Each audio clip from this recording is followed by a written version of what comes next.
Tonight, the Shrewsbury Education Television Studio presents a winter-themed Colonial Journal. Nothing to do this winter? Build and decorate a gingerbread house. It's fun for the whole family. Want to cook a different dish this year? Try new holiday recipes with Heather.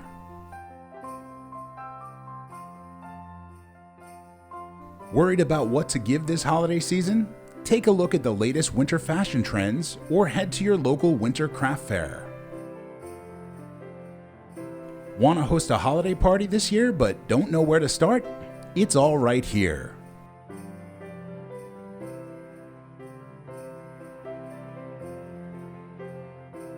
Stressed about holiday shopping? Grab some insight on how the stores prep for this busy season. Don't know where to get your Christmas tree? We're here to help. Forgetting to give back this holiday season? Here are some simple but wonderful acts of kindness. The holiday season is also a time to reflect and remember how the city of Worcester and the community came together to commemorate the loss of Worcester's bravest, the Worcester Six. It's all right here tonight, hosted by Emma Kiefer, Cole Ackerman, and Colleen McNamara. Good evening, and thank you for joining us tonight for the ETS December show. My name is Cole Ackerman. And I'm Emma Kiefer. Tonight we'll be exploring the holiday season with a variety of stories. That's right, Emma and Cole. The advanced TV and TV2 students have explored many ways to celebrate the holiday season, documenting everything from cooking to shopping. The first tonight is shared with us by Omneet Baga as he visited SHS students Colleen McNamara and Holly Roskowski as they prepared for their holiday party. Now, Colleen, you were a part of this piece, so is there any insight you can give to us? Yeah, so Holly and I, we attempted to throw the perfect holiday party. I was in charge of the cooking segment, cutting out cookies, decorating them, and then Holly taught us about different themes and how to decorate your house.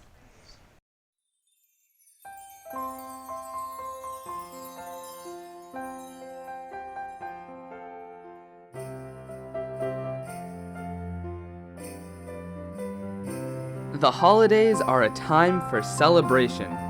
Today, I'm visiting Colleen and Holly as they prepare for a holiday party. Colleen will be showing us how to make some delicious cookies, and Holly will talk through the must-knows of decorating. Let's start with Colleen's cookies. To begin, preheat the oven to 325 degrees. Next, Colleen washes her hands. There are many recipes for sugar cookies, but the simplest one just uses eggs, flour, baking powder, sugar, vanilla extract, butter, and salt. Having collected your ingredients, gradually add them into a mixing bowl at a low level.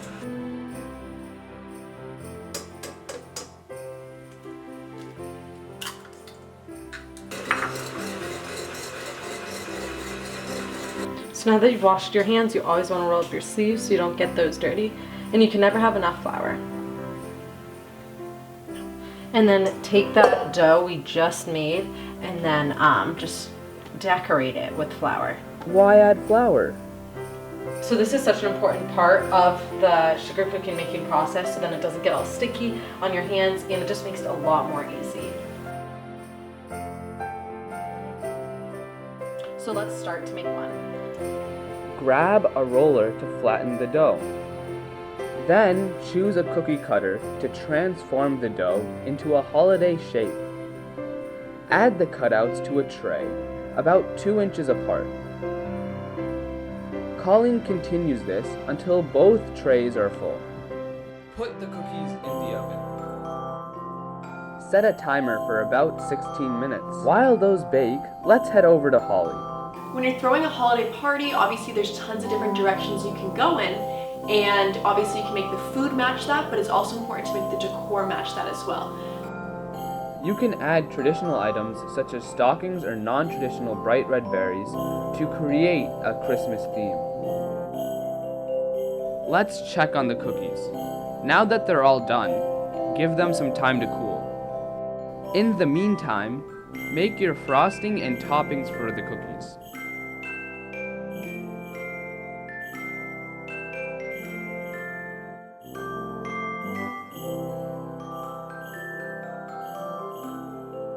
What's another good theme you could use for a party?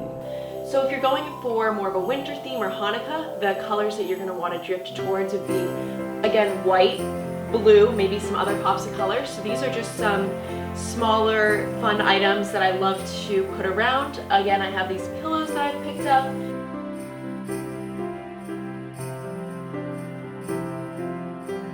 Well, while Holly was decorating, I got a head start on the cookies, and a lot of them are decorated right now. And you can see you can do a bunch of different things you can do. Marshmallows, cookies, Oreo adds a bunch of different stuff and fun decorations.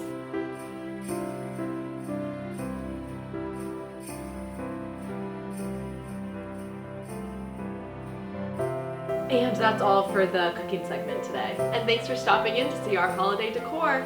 Cheers! Happy winter! Thanks, Colleen and Holly.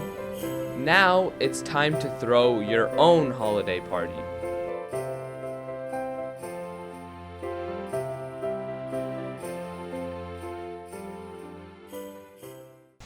I never knew of all the planning that goes into having a holiday party. Do you have any holiday traditions, Cole? Yeah, so every year my brothers and I, we go to my dad's house and we do a Secret Santa. So there's 7 of us. The 7 of us participate in this. We all choose names out of a hat. And it's really fun because, like, with the holidays, there's certain type of themed gifts out there to buy. That's great. Our next piece tonight is all about stores prepping for the holiday season. Prior to the holiday season, many stores begin stocking up on winter essentials and gifts for loved ones. We want to explore local stores to see how the business may change for them during this time. Furthermore, we discovered how stores may decorate, what new products they may bring in, and the change in customers. Shops decorate for the holidays and winter season in many different ways. Some examples may include garland, wreaths, pine trees, snowflakes, and window decor. As you can see, these are just a few of the Christmas trees we have here. We decorated accordingly to each season that we have. The owner, he's wonderful. He loves to have the store looking great and really pretty. As I can quote him, he says, a pretty, well-decorated store is the cheapest form of advertising. As well as a treat for the eyes, some stores use aromatic elements to put their customers in a festive spirit. Whether it's decorating or using creative ways to attract customers, stores use different methods to create a more fitting environment. Additionally, they showcase items specific to the holidays to pull buyers into the store. There might be holiday specials ordered specifically for this time of year that is some of the public's favorites. We have a limited edition Brooks running shoe that's an ugly sweater.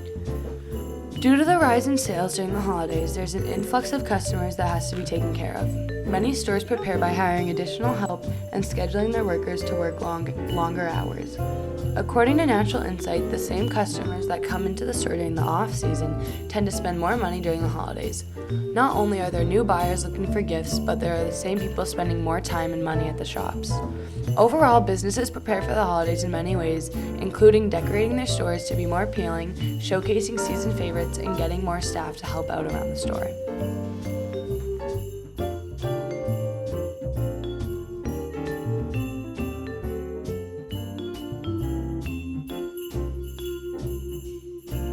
I had no idea that so much into preparing for holiday shopping on the store ends. Tonight, we have a very special video to show you as we welcome our hosts, Michael Hayden and Caleb Supernor, as they tell us about the Worcester Six. Good evening. My name is Michael Hayden. And I'm Caleb Supernor. Tonight, we'll be taking a look at the 20th anniversary of the cold storage fire in Worcester. 20 years ago, on December 3rd, a tragic event shook the city of Worcester that none of us will forget. I'll be bringing you into what happened on December 3rd, 1999, and how the city of Worcester and the community came together to commemorate the loss of Worcester's bravest. 13, Ladder 5, Ladder 1, North End Chief, and the rescue. Time of the box, 18:13 hours. December 3rd marked the 20th anniversary of the cold storage fire in Worcester. On December 3rd, 1999, 6 courageous firefighters, Lieutenant Thomas Spencer, Lieutenant Timothy Jackson, Lieutenant James Lyons, firefighter Paul Brotherton, firefighter Jeremiah Lucy, and firefighter Joseph McGurk lost their lives fighting this fire. The fire started between 4:30 p.m. and 5:45 p.m. when 2 homeless people were in the building, at the time knocked over a candle, which sparked the fire to start. It was an evening that no one will ever forget. It was stunned. I mean, at that point, we would hear of a firefighter injured or hurt somewhere across the country, but it never really was as close as Worcester was that night in '99. Very, very emotional. I was very good friends with some of the members that had passed away. I came on the fire department with some of the members that had passed away. It was a very emotional time for all of us, not just myself. For the memorial service, there were a number of different tributes to remember the Worcester Six. These include the pipers and drummers going from Union Station to the firehouse on Franklin Street,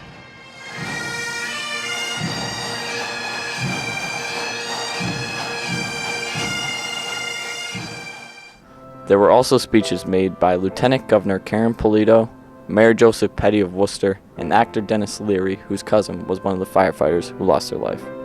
Every one of us remembers where we were and what we were doing that night when we first heard of the fire. It's hard to believe that was 20 years ago tonight and a generation ago. And of course, the memorial, which was built and unveiled to the public on December 3rd, 2008. For the 20th anniversary, a pop-up museum was assembled and opened from November 30th, 2019 to December 4th, 2019, and was one of the bigger tributes that covered the memorabilia of everything since the fire. The fire department helped contribute with the items. Some of the memorabilia included newspaper articles from the event, clothes and items from friends and family, firefighter badges, quilts, paintings, prayers, and more. We talked to Chief Jeff Lagondre and Lieutenant Jeff Plant about the safety precautions that have been made since the event. The fire department itself, more thermal technology, thermal imagers, firefighter rescue called rapid intervention teams have been highly trained upon.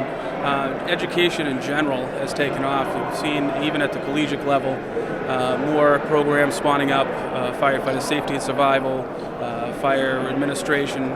That has been a great change in the past 20 years. Changes in communications. Firefighters now carry their own radio, where before it was only one radio per truck.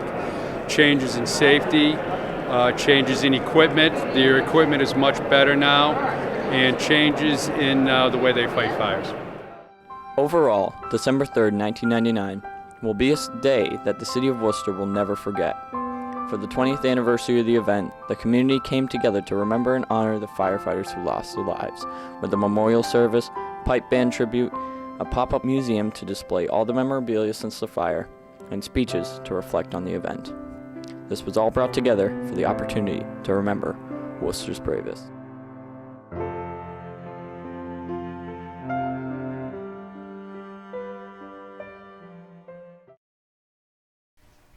Thank you, Michael and Caleb, for sharing this with us tonight. Let's move on to holiday wardrobe. The next piece is all about fashion. What do students do to stay warm and fashionable in the winter? Take a look as Jason Taylor compares what both guys and girls wear, along with what brand styles are the most popular with teens. As the digits plummet at Shrewsbury High, the fashion is gearing up. From winter jackets to ugly sweaters, students and faculty alike are preparing for this season's winter snow. New England winters can range from moderate temperatures to downright brutal. Just this year alone, temperatures have dropped to as low as the teens already. I sought out to see what people at SHS are doing to stay warm and remain fashionable in these winter months. What inspires my winter fashion the most is warmth, because I'm always cold in the winter.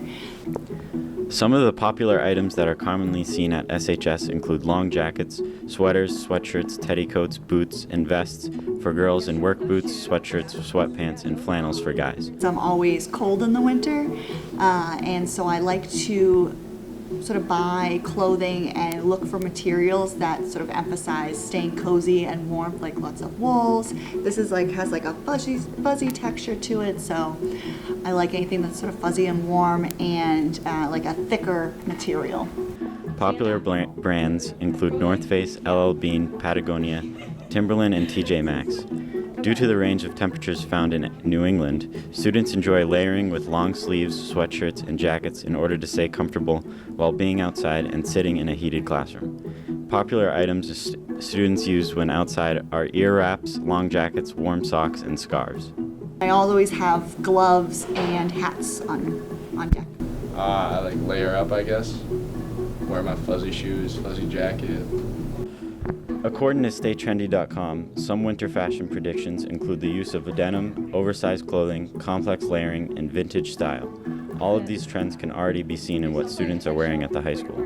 Social media plays a large role in determining how teenagers decide what to wear and buy, and companies such as Stitch Fix are using new algorithms and technology to predict the next big trend. I guess like the cold, like bundling up, I guess. Makes me think of just putting on every layer I can.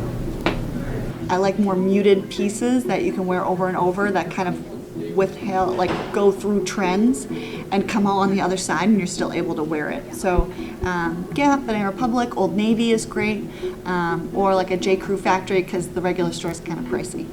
I usually look on like Instagram or Pinterest to kind of like get some inspiration on what I want to wear and like what I'm kind of feeling that day. I have really nice, like cute matching pajamas. We get them. My sister, my mother, and myself, we all gift each other pajamas every year. So when I'm at home, I have like really cozy, fuzzy shoes, and then I have pajamas. And then at work, I always wear layers, and I try to make sure my shoe's like a closed-toe shoe, nothing open toe. Oh God. With the temperature dropping, layers will rise as students and faculty alike gear up for the holiday season.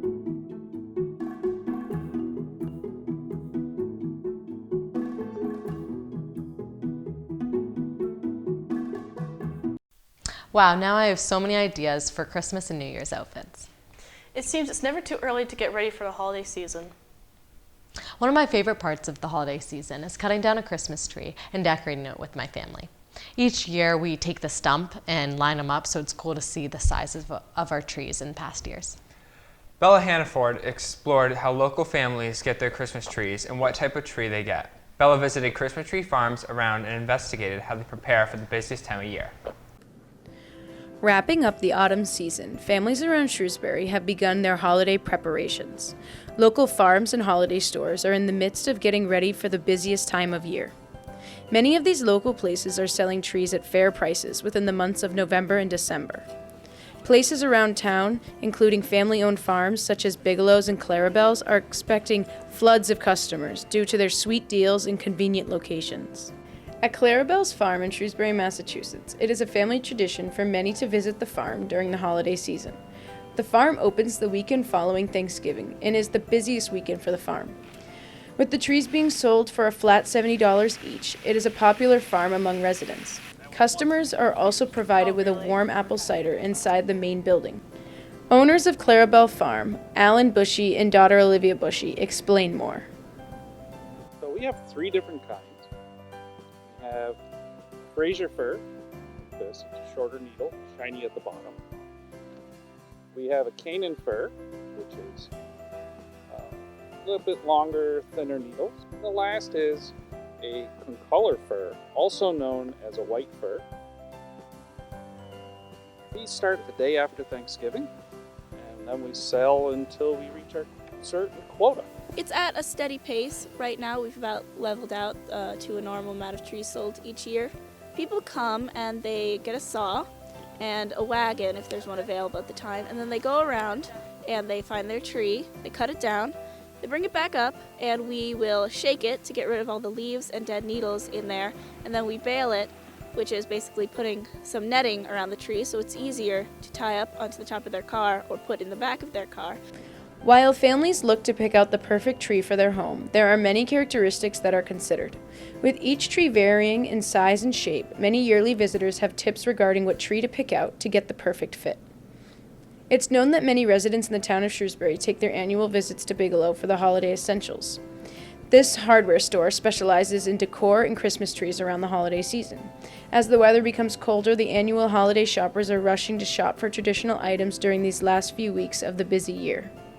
Artificial trees have become increasingly popular over the years, yet many argue fresh Christmas trees are superior.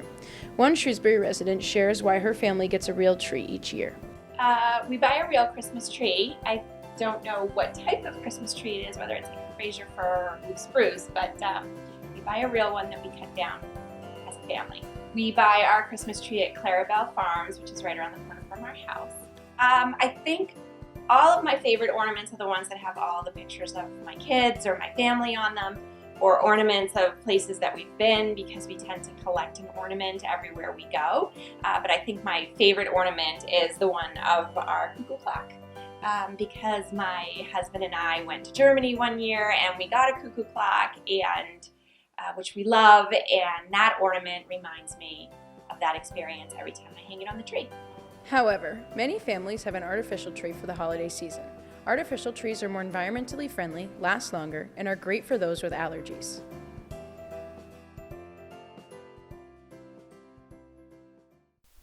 There never seems to be enough time to get all the gifts you need, especially with the number of different stores I have to visit.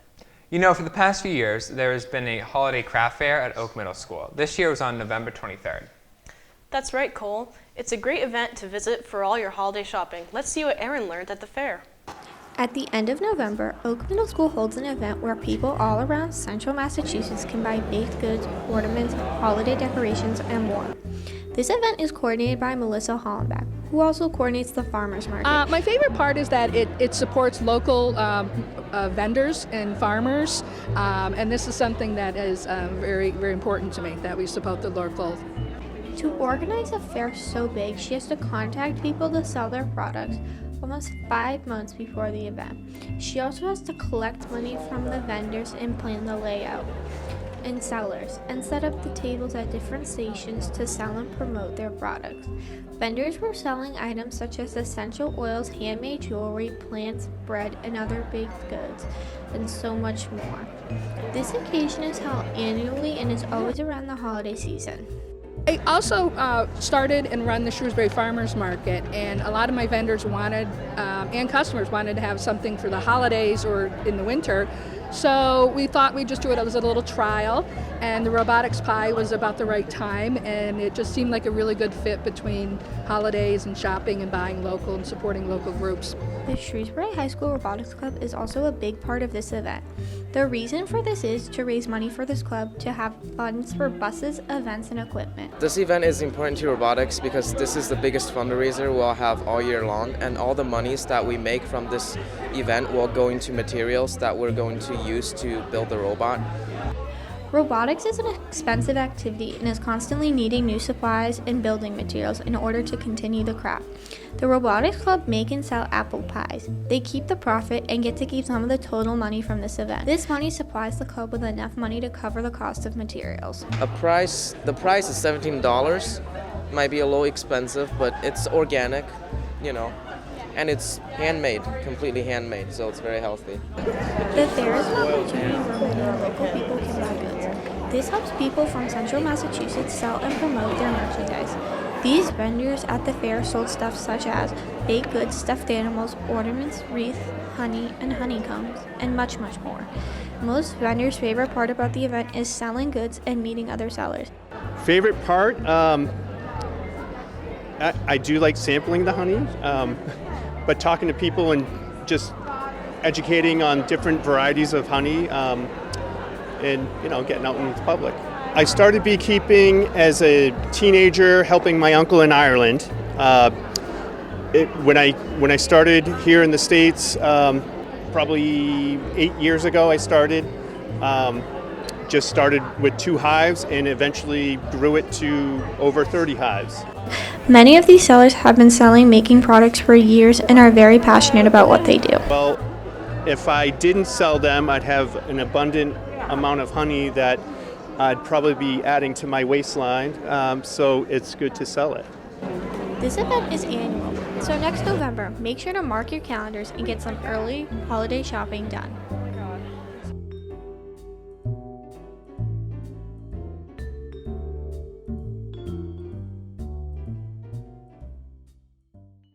One of my favorite holiday traditions is making gingerbread houses with my family.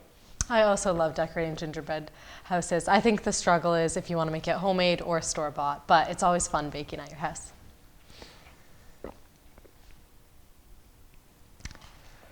That's a good thing that I learned all the gingerbread house process stuff from the 2 different ways from Theo and Kira. Definitely. A fun way to bring families and friends together during the holidays is by making gingerbread houses. There's no wrong way to make a gingerbread house, whether your tradition includes making the house from scratch or by purchasing a store-bought set. This holiday season, we visited the homes of 2 TV students to see how their gingerbread house traditions differ. Kira invited friends over, and they spent the afternoon making gingerbread from scratch, while Theo and her younger sister each decorated a store-bought gingerbread house. No matter which method you choose, the first step to making a holiday gingerbread house is preparation. Whether you are setting aside your measurements of flour, butter, vanilla, and molasses, or setting aside your holiday-colored packaged candy, organization is key. Stella and I decided to get store-bought ones, especially because we don't have enough time to make them. It's easier, it's simpler just to buy them from the store. Theo's gingerbread is ready to decorate. Kira is working on the dough and mentions how her tradition this year is different than in years past. So I've been having this tradition in my family for a few years, but this year I decided to do it with my friends who are over there cleaning up and setting the oven. And it's just a fun tradition that I've had for a while, and I'm really happy to do it with my friends this year. The hard work pays off, however. That gingerbread house looks great. Theo and her sister are on to decorating. Both have decided to decorate in a more traditional manner with holiday colors and festive components. String lights on the roof and frosted snow make the houses look more realistic. Kira and her friends have finished the dough and baked it in the oven. To decorate, they decided to each be responsible for a side. This untraditional method allowed for everyone to be as creative as they desired, while still making a gingerbread house together. In our house, we usually make a gingerbread house to get in the holiday spirit and to spend time with your family and friends. Nicely put, Stella. Holidays are the time of year that brings families and friends together. So no matter what method you choose, at the end of it all that matters is the memories being made. Follow in Kira and Theo's footsteps by spending your holidays with the people you care about most.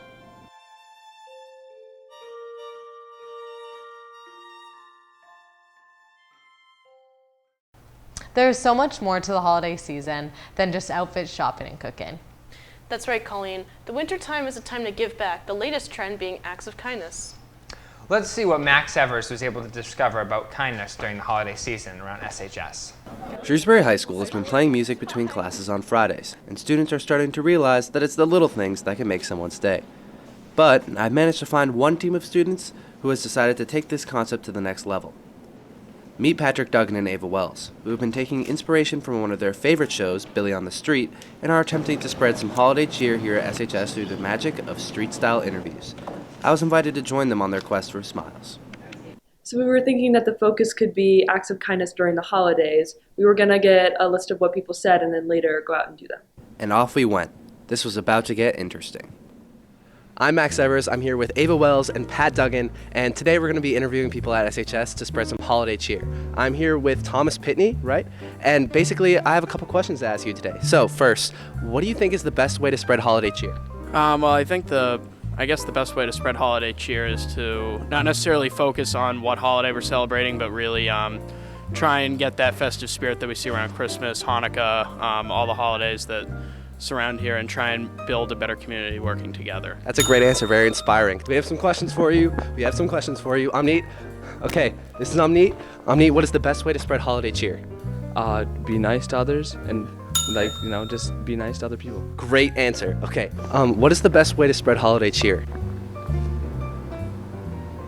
With the family. With the family. That's a very great answer. Yeah, this time like my son is getting married during holidays. Congratulations. So thank you. Yeah. So he's an attorney and he's getting married at Continental. Wow. In Boston? Wow. Her son is getting married. Okay, what is the best way to spread holiday cheer? Through positive vibes. Positive vibes. Great answer. Ava's making fun of Gavin. That's not positive vibes. You're not spreading holiday cheer. No. I'm very disappointed in you, Ava. There you go. So I'm here with Greg, and my one question for you is, what is the best way to spread cheer in the winter season? Spend with family and friends and relax. That's a very positive answer. All right, thank you, Greg. That is all. I was gonna say, be mindful. Be mindful. Be mindful. Be mindful. I really liked some of the answers we got. They were wholesome and stuff. But what they didn't know is that we wanted to change it up and ask some questions of our own that are a little more interesting.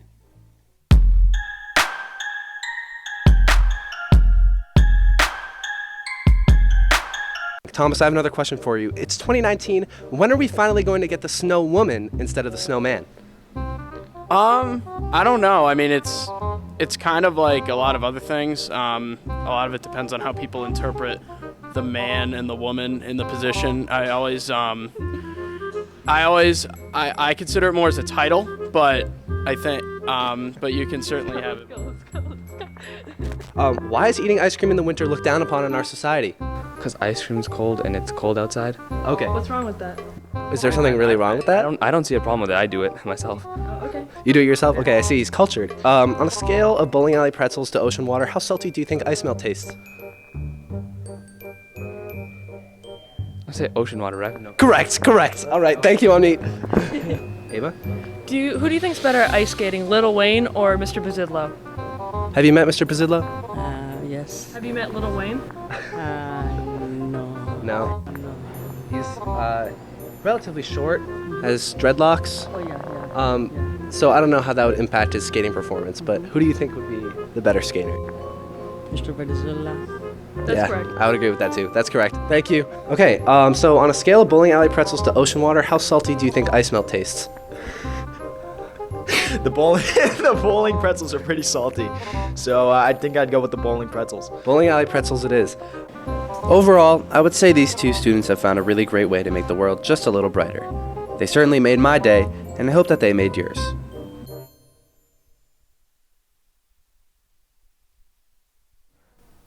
We now turn again to Michael and Caleb for our last segment of the night. Thank you, Cole. One of my favorite parts of the holiday season is eating. Right? Having Thanksgiving at the end of November feels like the start of an entire winter feast. From butternut squash soup to gingerbread cookies, Heather has all your holiday cooking set. It's the most wonderful time of the year. The holidays are approaching and people are beginning to plan their holiday menus. Bearing this in mind, let's explore to see what's cooking this year. There are many things to consider when you decide what to make to celebrate your holiday. Of course, there's the main course, but what do you do about the appetizers, sides, and dessert? Well, some people stay with the classics, while others go a quirky route. So every year we make a butternut squash soup. This is traditional in our family. So we are gonna basically poach the butternut squash in white wine, and we will actually deglaze with brandy. So while the pan is getting hot, I have all the ingredients ready. We have onion, garlic, black pepper, red pepper flakes, cinnamon somewhere right there, and then they're gonna deglaze with brandy, and then poach the butternut squash in white wine, and then go through blender and add cream. You also have to consider the holiday in question when preparing a menu, especially for dessert. For example, apple and pumpkin pie are more associated with fall holidays like Thanksgiving, while puddings and sugar cookies are associated with winter holidays like Christmas. The most important aspect to a holiday meal is creativity. There are many people that have strong traditions in their cooking. We discovered that there were several SHS students who were more than willing to share some of their traditions in their families. Alright, well for the holidays, my family, or my mom especially, loves to bake a lot of cookies. Any cookies in particular she makes? She makes pumpkin cookies with like a glazed thing on top. That's pretty good. That sounds good. It's my favorite. During the holidays, my family makes a pumpkin cheesecake, and so there's a first layer of kind of like, it's made of cream cheese and sugar, and it's very sweet. It tastes sort of like whipped cream, and then it's topped with another layer of the actual pumpkin itself mixed with more of the cheesecake cream, and then it's topped with whipped cream, and it's really good. We have a traditional Turkish dish which is called zeytinyağlı dolma. We can translate into stuffed grape leaves. There are rice, cooked rice inside the grape leaves. You eat it cold.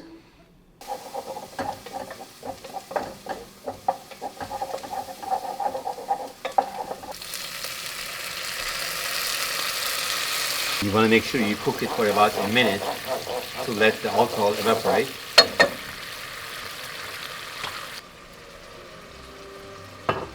So, this holiday season, spread a little joy and try to pick a holiday meal that no one will want to soon forget.